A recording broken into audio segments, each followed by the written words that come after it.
And God said, Sheila, Sheila, if you want to die to this life, I got you. It's already done. You're saved.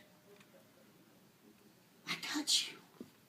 If you want to die to this life, I got this. I didn't know that you could be in the presence of God being a filthy, nasty, lying, cheating crackhead like me.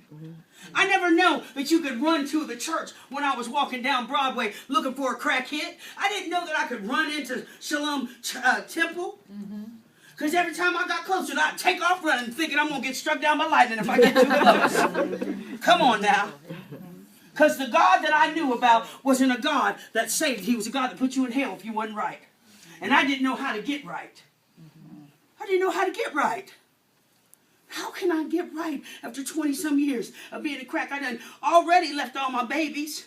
I left my mama on her deathbed, crawling around on the crack house floor when my mother was fighting for her life. I already went past the point of return. How do I get right so that I can get into the presence of God? There ain't no way for me to get right. There was no way for me to get right. So I really laid on that floor and went crazy.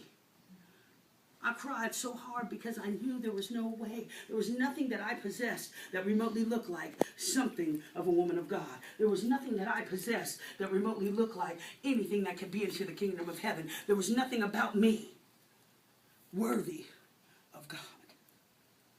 And as I lied there on the floor, something happened. Something happened.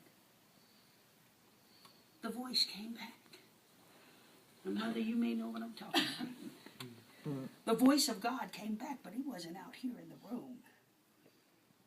God wasn't out here in the room. He was inside of me.